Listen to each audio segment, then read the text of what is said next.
There's a voice deep inside every dad calling him to lead. Society, vices, inner demons, negative thoughts try to dampen and drown out that voice, but it never goes away.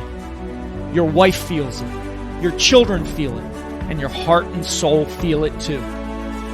It's the voice that starts off as a whisper, but then becomes a calling to be the tip of the spear for your family, a calling to play all out and lead by example for your children, a calling to build a legacy that will go on for generations, a calling to be the warrior dad you were born to be.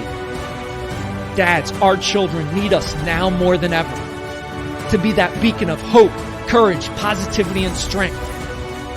It's time to rise as warrior dads together as a brotherhood. If you felt that twinge in your soul, it's time for the Warrior Dad Experience.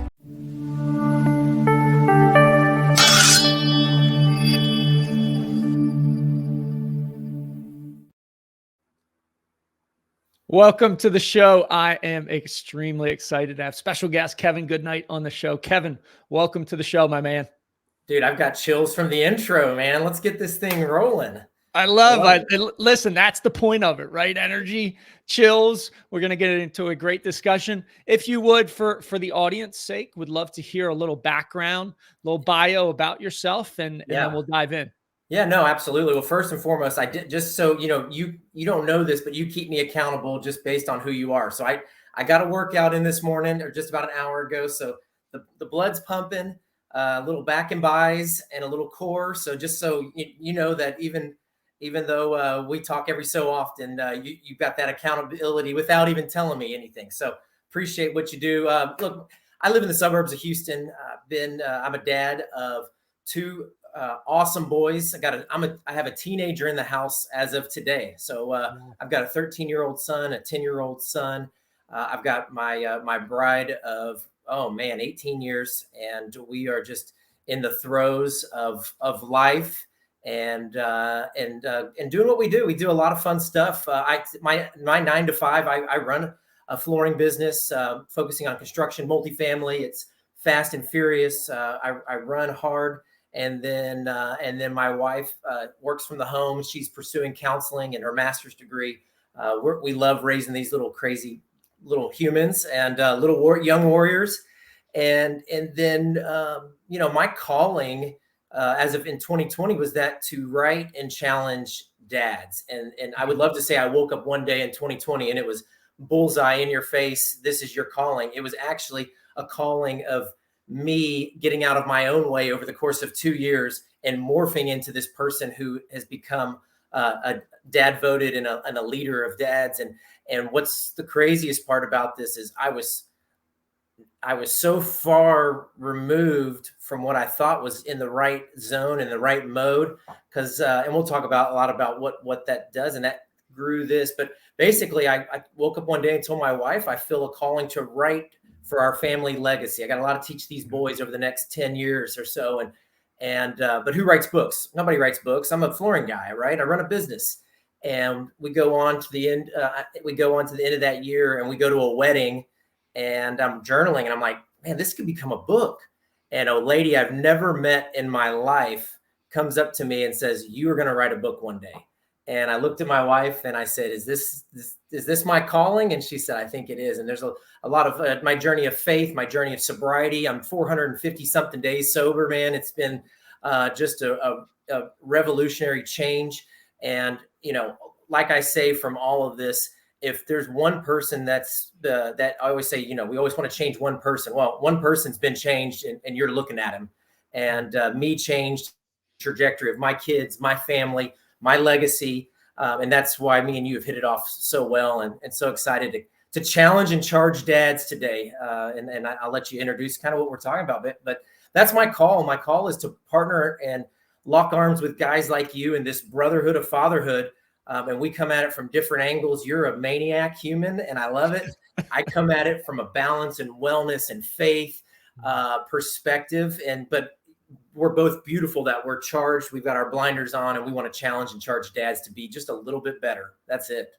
Yeah, love it. Love it, my man. And thank you for those kind words when you let off. Glad you got a workout in, right? That's the magic pill everybody just doesn't realize, right? Like you No can doubt. literally transform your life, but just by moving the body. So love that piece. And thanks for sharing your journey and your arc and where you are now. And yeah, Yeah. so excited for us to be connected because I know you've got a big mission and vision. I do as well. This is how we make a dent in the universe. And, Yep. when we talk about legacy, at the end of the day, Kevin, that's what truly matters. I still remember the last deep conversation I had with my mother, and Yeah. she was worried she was going to be forgotten when she, was going to go on hospice care for breast cancer nearly 9 years ago. It's not going to be anything else. It's going to be what your legacy is. So let's dive into that, that lie, the male Yeah. PMS and the lie we've been fed about power, money, and status. Yeah. Explain what that lie is for the audience so they can kind of get a context. And Yeah. then I'm sure we'll have a back and forth on it. Yeah, no, it's kind of something that's morphed over time, and it's a lie that I was fed, and it was generational as well, and it's I call it male PMS, and it's not about moody hormonal fluctuations or anything. It is literally that we are being taught, driven, and expected all about power, money, and status, and rooted in more PMS, which is pride, materialism, and selfishness. And look, we're men. We are wired to work. I'm not saying this has anything to do about not wanting to achieve and be high achievers and perform, but it's when performance and accolades drive everything that our family suffers, our marriage suffers. And here's the thing: the world applauds this, and the world expects this. Corporate expects this. They expect, when I say 9 to 5, if one of my executives is listening right now, they're cringing, going, there's no such thing as 9 to 5. Well, I believe in a balanced life of 8, 8, 8. You work for 8 hours, you sleep for 8 hours, and then you're with your family and you work on your passions for 8 hours. Now, some days it's 10, 7, and 7, and it's mixed around those. But we've been culturally fed this lie that it's about power, money, and status. And today it's really about how do we wake up? How do we transition? What does that look like? Who do you surround yourself with to rid yourself of this male PMS? So that's kind of the framework and the basis of what is happening. But unfortunately, this muscle through blinder mentality. And here's the sad part. And it was 20 years of my life, and I was on a trajectory of you one day wake up and you're trying to build this and trying to build your own kingdom, and you're full and you think it's going to be all about this, and you wake up and you're empty one day, and you have a roommate situation at home with your spouse, your kids see you as an ATM, and you have no meaningful manly relationships to grow on. And then you wake up with regret, guilt, shame, fear, and you continue to self-medicate, all these things. I know these are buzzwords with you because you lived it as well, man. And that's male PMS. It's just ingrained and it's accepted in society, and we've got to crush this mentality. Yeah, no, I'm right there with you, brother. I think it's everywhere, right? I had shared a post, and I know you had commented today on Oh yeah, 2 20-somethings in the sauna talking about how tomorrow they're not going to work out because they're going to be so drunk. One guy talking about how he hurt his lip and then had to go to the doctors and messed up one of his glands, and it was just like, holy crap, that was me in my 20s, and it was me in my 30s even, right? I spent 20 years in this kind of mode, striving to get to a next level, but never able to get there because of those things that were sedating me as a man, whether it's alcohol, porn, gambling, social media, all those things that just, I love to say, chip away at who we are as a human being and as a man. And then it's tough to look at ourselves in the mirror day in and day out. And then you wonder why you play small. So, celebrate you on those number of days without alcohol. I'm almost at the end of this year, it'll be 2 years for me. So same thing, like just the clarity and the energy it gives you is so powerful. So, how do you think we've been programmed? I mean, I know what my feelings are, but what are some ways to kind of break from that programming that we've been indoctrinated with and really is so ingrained into men and dads specifically? Yeah, man. Great question. And I really, it stems from Men, a lot of it keeping it all inside. And we have fled from two things.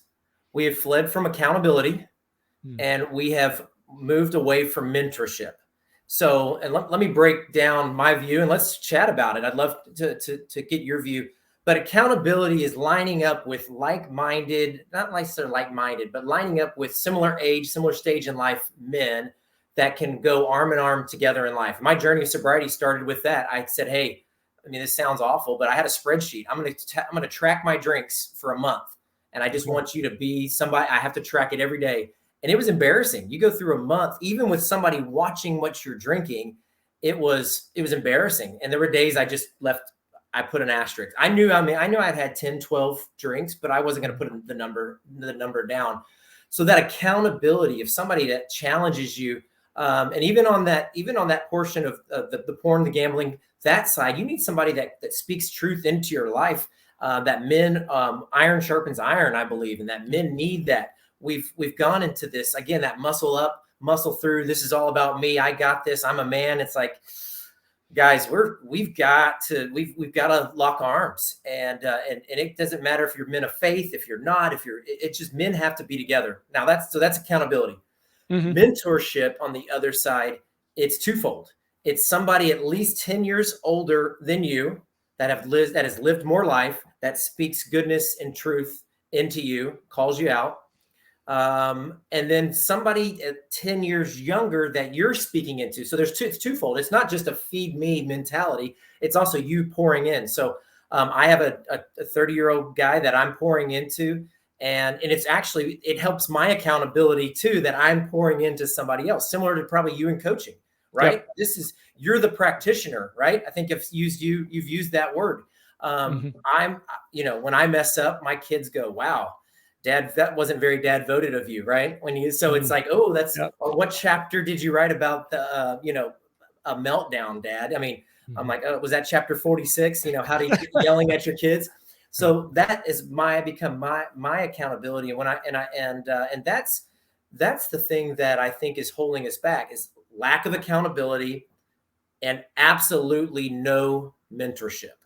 And I'd like to get your thoughts. And then I have a story to tell you of two men who went different directions, but give me your thoughts on just that big picture topic. Yeah. Accountability is such a missing piece. I feel like we get to adulthood and you have zero to little accountability. And most of the time, if you're in a career, it's your job that has any semblance of accountability. So you can do whatever the heck you want any time of the day other than, just making sure you're paying the bills. So lack of accountability is everywhere. And you can play so small, so easily in life, meaning you can say, hey, this is what I'm going to do, but you never tell anybody about it. And that's how 99% of people say, do things. They say something, but don't say it to anybody else. They just keep it internally. And then they're a half foot on the island, a half foot in the boat. Yep. And they don't get anywhere. And I literally was talking to one of the dads in class 6 of the Warrior Dad Experience. I'm like, 99% of people half-ass their entire life and they want extraordinary results. That's right. You're not going to get there if you think you're going to get a half an effort. It's just not going to happen. Right. So lack of accountability, that's where I went down those dark, deep holes in my life and had to dig out of because I didn't have anybody that I was accountable to. Right. In my coaching programs, I mean, I'm accountable because I'm the tip of the spear. I'm checking in every day. I'm doing the work. Yes, I'm a practitioner. I mean, I'm 30 days away, Kevin, from meditating for at least 10 minutes a day for six straight years. Yeah. Right. Like I do it. So accountability is so important. Having somebody, and I will tell you the main thing that gets in the way for dads is ego. Yeah. Ego. No, what are you saying? I'm not saying you're not good enough. I'm just saying, could you get better? Yeah. Could you have a growth mindset? I always say, and I tell my boys this and my wife all the time, I'm always on this iterative process now of getting better. Yeah. And I don't know everything. The more I learn, the less I know. Right. No. And that's the journey. And when you can when you can put the ego aside for a second and say, hey, maybe this guy's got something that might teach me something, might be able to up level as a dad or a husband or just a leader, man, it's incredibly powerful. So I'll stop right there on the accountability piece if you have anything to add. Yeah. I mean, and look, I wasn't a bad dad. I wasn't,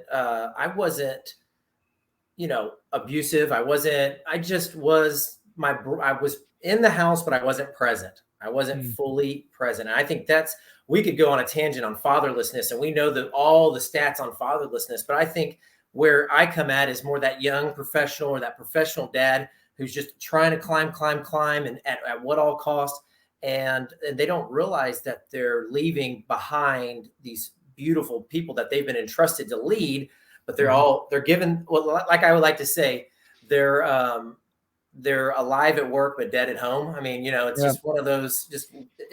And look, that was me. I'm not saying this isn't a call to anybody. This was me. Mhm. I mean, I had hit every accolade. I had won every award. I had never missed a promotion up until I get this calling to write this book, and then I go and try to manufacture my own success, and doors completely slammed. I'm like, Mm. yeah, that book, I'll write that book, whatever. Door shuts. Like, okay. And I'm talking from friends in the industry that said, it's not if we hire you, it's when we hire you. So I'm Right. trying to manufacture these things, trying blinders on. Finally, I had to pump the brakes and go, maybe my calling is this writing. And then again, lining up, and me and you talk about when you are living something and you have that wake up moment. I wrote the book in 4 months. I mean, Mm. it was a through 2.5 year journey of me trying to get out of my own way, and then the floodgates opened. Book was Right. written in 4 months, and I'm not very cocky and arrogant, but it was good, and it's Mm. good, and it launched Mm. 4 or 5 months ago, and we've had great success with it. And but again, it changed the trajectory of my life from in terms of how do I show up every day. But that accountability, mentorship, and just so I'll tell you a story of even going into this is from a year ago. I'm about to launch the book. Let me get my timeline straight. It was earlier this year. I'm about to launch the book. I go into a fatherhood breakfast. The Mhm. World Needs a Father. It's a fantastic organization, ministry out of South Africa. Okay. And I love, I'm so thankful where we live in America, but I mean, we don't know what they go through in other parts of the world. I mean, the Right. fatherlessness is just brutal there. And he started this ministry, and I was sitting at this breakfast, and a buddy of mine who's a high powered guy at an oil and gas company, makes plenty of money, but he's going down that path of that I kind of talked about, roommate situation at a while. His Mhm. kids love him. He's a great dad, but he's just in this work, blinders on, roommate situation. I can see what's building. He goes, man, I want that mentorship. I need Mm. that. And I've Mm. said, I do too. I don't have that. So two men, one goes left, one goes right. He goes right, he goes home. I Mm. go left. I go to the stage. I say, hey, I just want to let you know I have a calling for dads. And he goes, I picture, and right before this, even he said, I picture somebody in this room that's going to speak to thousands of men one day. And I'm like, Nice. that's me. And so There you go. I go up, and I'm talking to him, and he says, you need to introduce you to Percy. Percy then brings me to his house the next week to another training on the World Needs a Father. That then leads me to another certification class that I go through, where I meet this gentleman named Johannes who goes on these crazy men's retreats and just is this.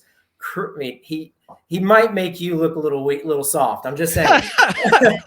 And so I'm like, you're going to be my mentor. So I don't Mhm. have this mentor. It's now I have this 62-year-old South African freaking stud who is my mentor. And now I'm speaking in to another kid who's up and coming and going through life's challenges. Mhm. And my buddy who went right, still going right. Mm. And it's that one decision for me led to another decision, led to another decision. Now all this thing, and I'm speaking into men's lives on the daily. Guys calling me, hey, let's talk about this. Let's work through this. And I'm working it in a passion for men and dads, but I'm doing it in such a way that I'm not neglecting my family. Right. And my family's actually getting more of me. And that's been the most beautiful part of all this, pure intentionality and just running hard with my family.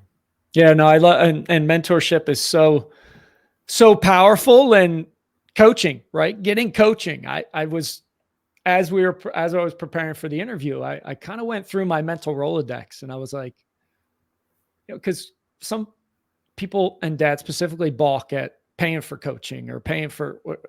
I think, Kevin, I've spent north of $70,000 on coaching. Yeah. Like, because the greatest gift I can ever give myself is to invest in myself. There's no cost. Cost is what you pay for a glass of, a gallon of milk, and then it's gone.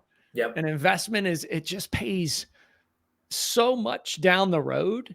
And especially when you talk about legacy and being able to share what you learn with your kiddos. I always say, in the Warrior Dad, like, we learn at the highest level. So we learn, take action, but then we share the journey with our kids. Like, my kids are up attacking the gym 3 days a week at 5 a.m. at the Y. And why is it? It's because I've shared the journey with them. I've shared how grit, effort, determination, resiliency are going to be a determining factor in their success and thriving in life. Right. And, the only way I got there was from paying people to hear their journey and to give their wisdom and to say I could learn something new and have that growth mindset. And I think that's so important. And everybody is going through something. Yep. Right. That's the other piece is so many times we discount just having, one conversation. You made one choice and that changed your trajectory and your buddy's trajectory. Completely different. So it's so incredibly powerful. You mentioned, the power, money, status. It's one or two ways a dad who might be listening to this and stuck in that rut and say, holy crap, they're like talking about me right now. Yeah. What are one or two things they can do to make that change? And I always like to say, whenever you're creating a new habit or a new pattern, make it so small, so easy, it's almost laughable. Sure. Right. We're wired by society, again, to hit that grand slam, walk off a bat flip home run to win the game. But what's maybe one or two things in your experience as a dad and talking to dads that, maybe a dad that's going that left path can do to change his trajectory and pour into his kids and family? Yeah, man, I got 17 things going through, but it's almost through. It's how do we understand the future, our legacy? How to start with the end in mind, right? And it's almost a visualization. Like, to go morbid, but think about yourself at the end of your life. And we talk about, I forget who quotes it, but they talk about the dash on your tombstone. That's all that matters. The day you're born, the day you die, it's all about the dash. What did you do with that time? I'm 41, about to be 42. I've reached the halfway point. I could be more than the halfway point. So for me, that little thing is, how do you start with the end in mind? And then work your way back to 10 years, then work your way back to 5 years, then work your way back to a year, and then kind of work yourself into a plan. I'm a huge proponent of the morning routine. My best time at 5 is from 5 to 8 a.m. I conquer more in that day for myself than I do for the rest. So I would look at that.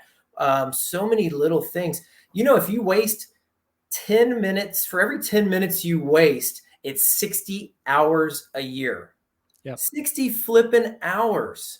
And I think we've just gotten so ingrained, the phone, the social media, this. And look, you're trying to build a brand. I'm trying to build a brand. You got to have, that's inherent. But I think we've come to realize we don't realize how much time we're wasting. So that's the small picture. Big picture is that accountability, mentorship, coaching, line up. You've got to line up. You've got to start with learning about yourself, your identity, and then you got to do an investment. If we're going to go, I like the alliteration. I like the I's, identity, investment. But it starts with the individual. It starts with self-awareness. You've got to do a self-check. You've got to meet with some people that will kick you in the face. And I had some people that kicked me in the face. I had some people that avoided me on their sobriety journey because I was the one who rallied them. And I said, Joseph, I had a buddy. I'm like, I saw him. I said, dude, you're freaking 50 pounds less. What happened? He goes, I stopped drinking 6 months ago, or 4 months ago, but I was afraid to tell you because you're my drinking buddy. And we summertime swim team drinking buddies. And that's what we get so caught up in, this ego, dude. You nailed it on that, the pride, the ego. And so I really think that's those small baby steps of asking people how you can get better. So I know that's big picture. Think legacy, end in mind, bring it back, start small. Yeah, I love that piece. And I always like to say the line, you can't read the label when you're inside the bottle. Yeah. And it's great to get outside perspective of what somebody might see you as, or, you see yourself one way, but other people might have a totally different perception, and they're going to give you some honest truth. And, just on the sobriety piece, I mean, I delayed kind of fully committing 2 years ago till Valentine's Day when I told my wife. Yeah. So all month of January, I didn't have a drink, and I was doing it to train for one of those Goggins crazy races. And, a month and a half before I told her, and then I shared it with everybody else. Right. And I think there's, in our DNA and in human nature, you want to be communal, right? We want to be bonded with people. But I would challenge you, dad listeners, are you bonded and are you in the right communities? Yeah. Because I have no problem now, 2 years down the road, of being the outlier. I tell my sons all the time, you want an extraordinary life, you got to be the outlier, because everybody else is just going down that common, average, mediocre, suffocating way. And they're just punting on life. And it's a brutal way to live, because we only get one trip around the sun as dads. I mean, one of my posts that went viral was, by age 12, 75% of your time with your kids is done. By 18, 95% of the time you're going to get with your kids is done. Crazy. If you can't take that in and say, holy crap, I need to make a change, I need to do what Kevin said, it's incredibly, incredibly powerful. And I will tell you, and I'm sure you can second this, when you intentionally pour into your family, when I've got 2 boys, 15 and 13, a little bit older than your guys. Yeah. When I pour into those guys and we have a great gym session, or I'm just rebounding from, I hug them, give them a kit, that's what matters at the end of the day. Right. And it's so important to be aware of that. And to your point, intentionality, and intentionally pour into your kiddos. Yeah, I speak to it as there's intangibles and tangible leave behinds. And in the terms of legacy, and it's sad, the definition of legacy, number one definition, is money or land left to those behind. That's what the Merriam and Oxford says. The secondary definition is about the intangibles you'll leave behind. So the world's got it so wrong and backwards. It is about it's not about this money and things that you leave behind. I'm not saying sell it all or don't work hard, but I'm just saying there's so much more of an intangible leave behind of perseverance, grit, hard work, passion, purpose, identity. Those are the things that we're missing. The world has fooled us. We're going down this rabbit hole. We're trying to find more money, more this. You make this, then it's just, the bonus check that's coming is already spent before it even gets to most of us, right? Right. The savings rates, everything, all that stuff is awful of what we're up against. And but that's, again, at the end of the day, what are you going to do with the one life that you were given to live? And that's it. And that's not going to leave just one generation. We're talking multi-generational impact. That's the heart that you have with Warrior Dad. That's the heart I have with Dadvoted. And speaking truth into, and sometimes the truth is hard. Speaking from a heart of love, sometimes you do have to have those tough conversations with a dad or with a friend or with your son. But that's the goal, is how do we leave this intangible, shift the mindset to a legacy mindset, and leaving an intangible benefits to our children that then go for years and years and years. I always say it only takes one dad to change a family tree forever. And if you would let that sink in, you could be that one dad that 5 generations down the line, they talk about, that's worth so much more. I think, than the financial or land or whatever the Webster's dictionary definition is. I appreciate you standing and fighting with me in this journey. I'm not satisfied where society is headed. Polarization, anger, hatred, epic levels of depression, anxiety, we got to stand up and fight. So I appreciate you being on this journey with me. Kevin, where can people find you? Where can they find the book? Yeah, absolutely. Everything is pretty much Dadvoted. Dadvoted.com is the website. We've got Amazon. You can pick up the book. It's Dadvoted, and then it's Dads Devoted to Discovering Their Duty, Direction, and Destiny, the 3 most important triple Ds. And then LinkedIn, my name, of course, all the other socials, Dadvoted. But I'm excited, man. A lot of cool stuff ahead, and excited to continue to partner with like-minded men like you, that we're just the fatherhood, the brotherhood of fatherhood, man. It's a tight knit, and we've got a battle ahead of us, but we're taking steps every day to leave an impact and influence those around us, man. Yeah. Thanks, Kevin, for being on the show. Absolutely, brother. Appreciate you. Thanks for listening. Thanks for watching. Dare to be uncommon. Love, lead, legacy, create a legendary day. And I'll talk to you soon.